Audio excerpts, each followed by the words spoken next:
Hello दोस्तों, welcome back your own channel chart bank with David में। दोस्तों, आज की इस वीडियो में आपको ओएनजीसी यानी oil and natural gas company का डीप टेक्निकल एनालिसिस करके बताऊंगा। प्लस आने वाले टाइम में हमारे कितने टारगेट मींस हमें कितना प्रॉफिट रखना है, प्लस हमारा क्या स्टॉप लॉस होना चाहिए। तो आज के इस वीडियो में आपको डीप टेक्निकल एनालिसिस पूरा करके बताऊंगा। लेकिन दोस्तों, वीडियो शुरू करने से पहले मैं आपको अपने टेलीग्राम चैनल के बारे में बता देता हूँ, क्योंकि जस्ट मैंने आपके लिए क्रिएट किया जस्ट एक हफ्ते पहले, और उस पर मैंने आज मैं ओएनजीसी का करके बताने वाला हूँ टेक्निकल एनालिसिस।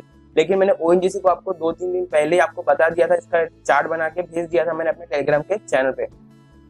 ये ग्रुप मैंने क्यों क्रिएट किया है दोस्तों, क्योंकि देख सकते हैं मैं यहाँ पे डिफरेंट काइंड ऑफ चार्ट आपको बना के भेजता हूँ, क्योंकि हर चार्ट पे हर पैटर्न पे वीडियो बनाना पॉसिबल नहीं होता। इसलिए मैंने ये ग्रुप आपके लिए क्रिएट किया, तो आप इसे ज्वाइन कर लीजिए। और जो मैं चार्ट भेजते रहूंगा जिसपे मैं वीडियो नहीं बना पाता, तो उसे आप इजिली यहाँ समझ पाएंगे। तो देख सकते हैं मैंने ओएनजीसी को आपको बताया था, वीकली टाइम फ्रेम में आपको सेट करके दिया था।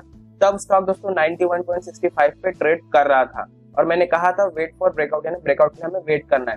तो आप देख सकते हैं स्टॉक, और अभी हम अभी इसका डीप टेक्निकल एनालिसिस करने वाले हैं। देख सकते हैं स्टॉक अभी 96 में है, और दोस्तों इसने 100 के लेवल को भी क्रॉस कर दिया था। तो चलिए दोस्तों, वन सेकेंड वीडियो को शुरू करते हैं।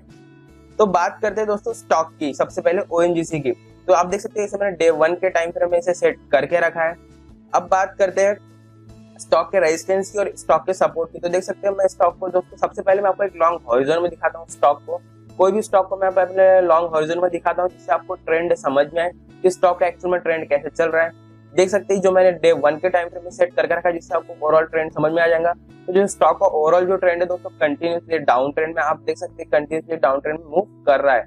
बट यहाँ पे उसने दोस्तों यहाँ से पुल बैक करने की कोशिश की, इसलिए स्टॉक हमारा कंसिडर बन गया आने वाले ट्रेडिंग सेशन के लिए। तो आपको एक लॉन्ग हॉरिजन में समझ में आ गया कि स्टॉक का जो लॉन्ग हॉरिजन का जो ट्रेंड था वो डाउन ट्रेंड का चल रहा था। अब बात करते हैं स्टॉक के पैटर्न की। तो इसमें कोई खास पैटर्न क्रिएट नहीं हो रहा है, इसमें रेजिस्टेंस और सपोर्ट का ही पैटर्न क्रिएट हो रहा है। तो चलिए मैं उसे एक्सप्लेन कर देता हूँ। तो देख सकते हैं दोस्तों, मैंने यहाँ पे एक नेकलाइन क्रिएट की है 93 के लेवल की, सॉरी हाँ 93 के लेवल की, जो कि इसका एक इंपॉर्टेंट रेजिस्टेंस है। ये रेजिस्टेंस मैंने यहाँ पे क्यों क्रिएट किया, क्योंकि आप देख सकते हैं दोस्तों फर्स्ट टाइम दोस्तों उसने यहाँ पे अपने इंपॉर्टेंट इस लेवल को रिजेक्ट कर दिया था। मीन्स यहाँ पे उसने ब्रेकआउट देने की कोशिश की थी अपनी इंपॉर्टेंट यहाँ से, बट यहाँ से रिजेक्ट होकर डाउन ट्रेंड आ गया था। सेकेंड टाइम दोस्तों उसने फाइनली यहाँ पे ट्रेड कर रहा था अभी स्टॉक, और फाइनली उसने ब्रेकआउट दे दिया। तो दोस्तों ये हमारा इंपॉर्टेंट रेजिस्टेंस क्रिएट हो गया उससे। और बात करते दोस्तों, मैंने इसे सपोर्ट भी क्रिएट किया है, क्योंकि इसका सपोर्ट जो बन रहा है दोस्तों 58 के लेवल का। ये देख सकते हैं यहाँ पे उसे सेवरल टाइम दोस्तों यहाँ पे रिटेस्ट कर चुका है, यहाँ पे 58 के लेवल को देख सकते हैं। यहाँ पे मेरे माउस कर्सर है, first time, second time, third time यहाँ पे, और फोर्थ टाइम दोस्तों यहाँ पे देख सकते हैं 63 के लेवल के पास आया, और यहाँ से फिर से उसने रिवर्स पुल बैक कर लिया। इसलिए हमने सपोर्ट जोन इसे क्रिएट किया है। तो आई होप आपको समझ में आ गया कि इसका रेजिस्टेंस और सपोर्ट मैंने कैसे क्रिएट किया है। अब बात करते हैं स्टॉक के ओवरऑल ट्रेंड की दोस्तों, कि स्टॉक का ट्रेंड कैसे चल रहा था। इसके लिए मैं आपको स्टॉक को अलग अलग टाइम फ्रेम में लगा के दिखाऊंगा, कि आपको ओवरऑल स्टॉक का ट्रेंड समझ में आएगा। तो भी जैसे देख सकते हैं स्टॉक जो डे 1 के टाइम फ्रेम में सेट है, तो मैं आपको इसे वीकली टाइम फ्रेम में सेट करके दिखाता हूँ, सेट करके दिखाता हूँ।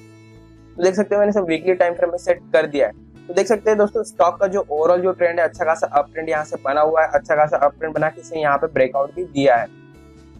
और जैसे कि मैं आपको पता है कि मैं किसी तरह का इंडिकेटर यूज नहीं करता दोस्तों, मैं pure price based action use करता हूँ, मैंने प्राइस एक्शन स्ट्रेटेजी यूज करता, किसी तरह का इंडिकेटर यूज नहीं करता। इंडिकेटर स्टॉक के हिसाब से चेंज होते हैं, स्टॉक इंडिकेटर के हिसाब से चेंज नहीं होता। और अब बात कर सकते हैं स्टॉक को और कंसिडर करने का हमें क्यों रीजन मिल गया, क्योंकि आप देखते हैं वॉल्यूम में स्पाइक आया दोस्तों एकदम से। देख सकते हैं यहाँ पे ग्रीन स्पाइक आया वॉल्यूम में, यहाँ पे अच्छी खासी फ्रेश बाइंग हुई है, अच्छी खासी इसमें बाइंग की वजह से इसमें ट्रेंड भी अच्छा खासा अप ट्रेंड बना है, और मोमेंटम इसमें क्रिएट हो गया। इसलिए स्टॉक हमारा और अच्छा खासा एनुअल ट्रेडिंग सेशन के लिए बन गया है कंसिडरेबल। तो वीकली टाइम फ्रेम में समझ में आ गया कि स्टॉक का इसमें जो पैटर्न है वो रेजिस्टेंस सपोर्ट को फॉलो कर रहा है, और ट्रेंड अप ट्रेंड बन रहा है। तो अब इसे मैं आपको मंथली टाइम फ्रेम में लगा के दिखाता हूँ, जिससे मैं और क्लियर कट व्यू मिल जाएगा कि भाई स्टॉक का ट्रेंड ओवरऑल है कैसे। तो देख सकते हैं मैंने सब वीकली टाइम फ्रेम में सेट कर दिया है। तो आप देख सकते हैं दोस्तों प्योरली यहाँ पे अपने इसने रेजिस्टेंस और सपोर्ट को प्रॉपर्ली फॉलो किया, यहाँ पे इसने रिजेक्ट किया, यहाँ सपोर्ट फॉर्म किया, और फाइनली इसने अपने इंपॉर्टेंट रेजिस्टेंस को यहाँ ब्रेकआउट दे दिया। तो देख सकते हैं ये हमारा प्योरली ट्रेडेबल स्टॉक बन जाता है आने वाले ट्रेडिंग सेशंस के लिए। तो इसे मैं चलिए फिर से 1 डे के टाइम फ्रेम में सेट करके दिखा देता हूँ, और आपको बताता हूँ कि स्टॉक आगे ट्रेड कैसे ले सकता है, और हमें आने वाले समय में कैसी स्ट्रेटेजी रखनी है। तो देख सकते हैं, चलिए मैं आपको बताता हूँ कि स्टॉक कैसे ट्रेंड लेगा। तो यहाँ पे करके बताता हूँ। देख सकते हैं अभी दोस्तों यहाँ पे उसने ब्रेकआउट दे दिया है, तो देख सकते हैं स्टॉक प्रॉपर्ली ऐसे आना चाहिए, स्टॉक ने यहाँ मूव किया, फिर नीचे आना चाहिए। इसे कहेंगे अपने जो इंपॉर्टेंट जो रेजिस्टेंस है उसे फिर से रिटेस्ट करेगा, रिट्रेसमेंट कहते हैं उसे, रिट्रेसमेंट करेगा, फिर यहाँ से अप मूव ऐसा आपको शो कर सकता है। तो नॉर्मली स्टॉक ने टेक्निकल एनालिसिस के हिसाब से ऐसा परफॉर्म करना चाहिए, ऐसा मूव करना चाहिए। मतलब जो अपना इसका इंपॉर्टेंट जो रेजिस्टेंस है 93, 94 से फिर से रिटेस्ट करना चाहिए। हालांकि 96 भी उसका एक रेजिस्टेंस ही माना जाएगा। अगर आपको नहीं समझ में आया होगा तो मैं आपको फिर से एक ट्रेड लाइन बना के समझा देता हूँ। देख सकते हैं आने वाले समय में स्टॉक ने कुछ ऐसा तरीके से परफॉर्म करना चाहिए। स्टॉक ने दे दिया है ब्रेकआउट, यहाँ ब्रेकआउट दे दिया, यहाँ अप गया, फिर नीचे गया, फिर यहाँ से ऐसा देगा तो टेक्निकली स्टॉक सही बनेगा।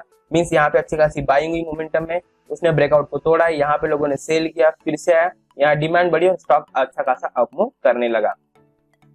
अब दोस्तों इसने अपने इस इंपॉर्टेंट रेजिस्टेंस को रिटेस्ट किया नहीं किया, इसे चेक करने के लिए हम इसको कम टाइम फ्रेम में लगा के देखेंगे। यानी मैं आपको अभी वीकली मंथली लगा के दिखा चुका हूँ। अब इसको मैं डे 1 के इसमें तो आपको 4 आवर के 45 मिनट 30 मिनट के टाइम फ्रेम में लगा के दिखाता हूँ, जिससे आपको और क्लियर कट व्यू मिल जाएगा कि स्टॉक कैसे उसने रिटेस्ट किया है या फिर कैसे ट्रेड लेने वाला है। तो देख सकते हैं मैंने इसे 4 आवर के टाइम फ्रेम में सेट कर दिया है। देख सकते हैं मैंने 4 आवर के टाइम फ्रेम में सेट कर दिया।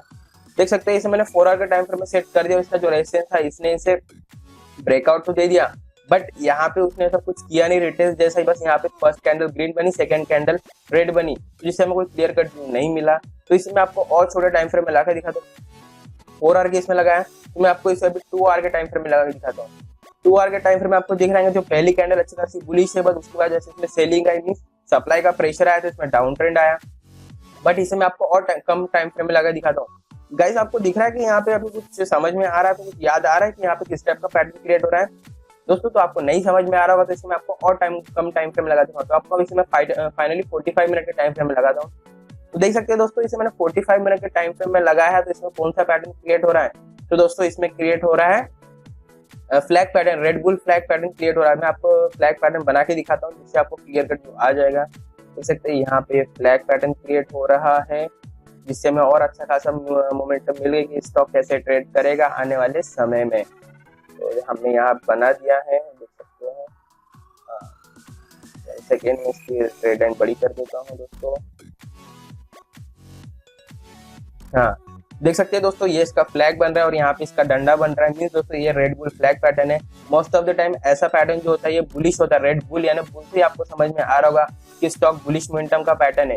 तो जनरली इस टाइप के स्टॉक में दोस्तों मतलब ऐसे पैटर्न में स्टॉक कैसे परफॉर्म करता है तो मैं आपको वही बताता हूँ दोस्तों। स्टॉक यहाँ पे ऐसे यहाँ से ब्रेकआउट देता है, फिर नीचे रिटेस्ट करता है और यहाँ से अच्छा खासा अप मोमेंटम शो करता है। और बात करें हम रिटेस्ट चेक करने आए थे तो आप देख सकते हैं स्टॉक ने रिटेस्ट दे ही दिया है, समझिए। यहाँ पे उसने ब्रेकआउट दिया, देख सकते हैं यहाँ पे, फिर नीचे आया, यहाँ पे उसने रिटेस्ट कर लिया 95 के लेवल तक ये आ गया था। मीन्स यहाँ पे इसने रिटेस्ट कर लिया और ये अच्छे खासे फ्लाइंग मोड के लिए रेडी हो गया है। अब बात करते हैं कि आपको ट्रेड कैसे लेना चाहिए। अगर आपको जरा सा कंफ्यूजन हो रहा होगा तो मेरी सजेशन ये रहेगी कि जो स्टॉक है अभी देख सकते हैं दोस्तों 96 के लेवल पे इसने प्रॉपरली प्योर ब्रेकआउट दे दिया है। अगर स्टॉक दोस्तों थोड़ा सा नीचे आता है, स्टॉक में सेलिंग आती है तो आपको 93 तक वेट करना है। अगर 93 94 के लेवल दिखते हैं और तो आपको यहाँ पे प्योर बाइंग करनी है, मींस यहाँ पे अच्छे खासे बाइंग के मौके क्रिएट हो गए।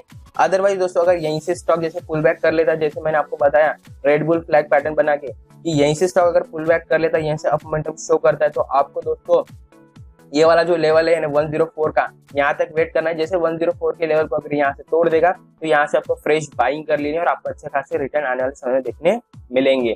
तो आई होप आपको समझ में आ गया होगा कि मैं ओएनजीसी का स्टॉक मैंने क्यों रिकमेंड किया, क्योंकि आने वाले समय में अच्छा खासा प्रॉफिट हमें दे सकता है।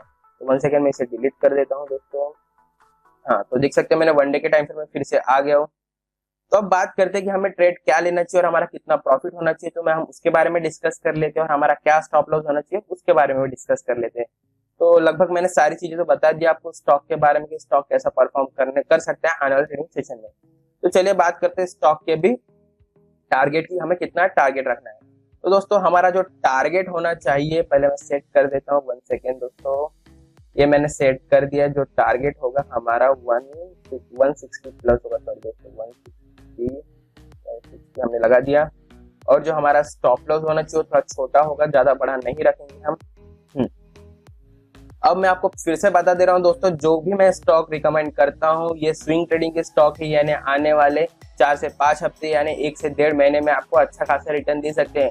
मैं इंट्राडे बिल्कुल नहीं करता और ना ही मैं रिकमेंड करता हूँ। ये इंट्राडे के लिए स्टॉक नहीं है, आने वाले 1 से 1.5 महीने के लिए। ये जो भी है दोस्तों पेशेंस रखने वालों के लिए, जो पेशेंस रखेगा वही स्टॉक मार्केट में पैसा बनाएगा, अदरवाइज वो पैसे नहीं बना पाएगा। तो अगर थोड़े बड़े रिटर्न चाहिए तो आपको पेशेंस रखने सीखने पड़ेंगे।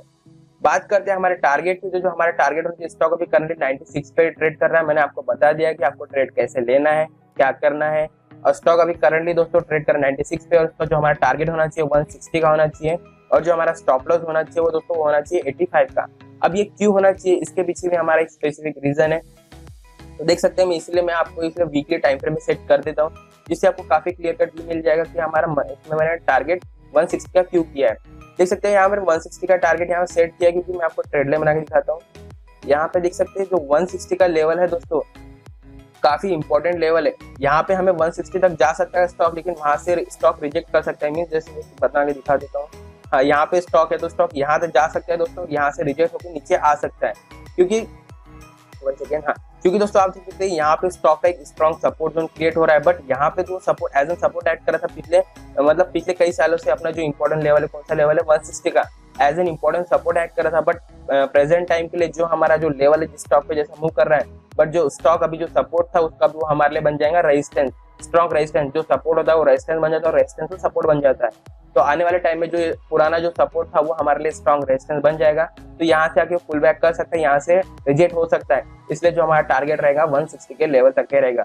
अगर स्टॉक अगर आप लॉन्ग टर्म के लिए रखते हैं तो आप डेफिनेटली रख सकते हैं, आपको कोई टेंशन नहीं है, क्योंकि स्टॉक काफी अच्छा है और काफी डिविडेंड हाई स्टॉक है। और उसके बाद और एक बताना चाहूंगा कि जो स्टॉक में जो 51% जो होल्डिंग है वो दोस्तों government of India mean in the name of president of India के प्रेसिडेंट ऑफ इंडिया इसे होल्ड करते हैं स्टॉक को। तो काफी अच्छा स्टॉक है, आपको टेंशन लेने की जरूरत नहीं है। और बात करते हैं कि मैंने इसे स्टॉप लॉस इतना छोटा क्यों रखा है, क्योंकि दोस्तों जो स्टॉक का जो ओवरऑल जो ट्रेंड है वो अभी भी डाउन ट्रेंड का ही है। अगर मार्केट में भी क्रैश आता है, फिर से मार्केट में रिकवरी होती है तो स्टॉक फिर से गिरेगा, तो हमारा ज्यादा लॉस नहीं होना चाहिए। और इसमें देख सकते हैं यहाँ पे दोस्तों एक इंपॉर्टेंट रेजिस्टेंस क्रिएट हो रहा था इस लेवल पे, आप देख सकते हैं। यहाँ पे फर्स्ट टाइम इसने यहाँ रिजेक्ट किया, सेकंड टाइम यहाँ, थर्ड टाइम यहाँ। तो दोस्तों इस स्टॉक जो मतलब रेजिस्टेंस था, मैंने सपोर्ट बन गया। अभी जैसे मैंने आपको बताया रेजिस्टेंस सपोर्ट, सपोर्ट रेजिस्टेंस बन जाता है। जो सपोर्ट जो रेजिस्टेंस सब सपोर्ट बन गया, अगर इस लेवल को भी अगर तोड़ देगा तो मींस फिर से डाउन ट्रेंड में आ जाएगा। मींस अपनी ट्रेड लाइन है जो मैंने बनाई है वाली, इसे फिर से फॉलो कर लेगा। तो समझ में आया हो गया कि हमारा स्टॉप लॉस छोटा क्यों है और हमारा जो टारगेट ऐसा क्यों है। तो आई होप दोस्तों आपको समझ में आ गया। मैंने पूरी बातें बताने की कोशिश की, आने वाले समय में आपको अच्छा रिटर्न दे सकता है। फिर से मैं कहना चाहूंगा कि आपको पेशेंस रखने पड़ेंगे, पेशेंस वाले ही स्टॉक मार्केट में पैसे बनाते हैं हमेशा। तो दोस्तों बस आके वीडियो के एंड में यही कहना चाहूंगा, वीडियो अच्छा लगा तो वीडियो को लाइक शेयर और चैनल को सब्सक्राइब जरूर करना। ओके, थैंक यू दोस्तों।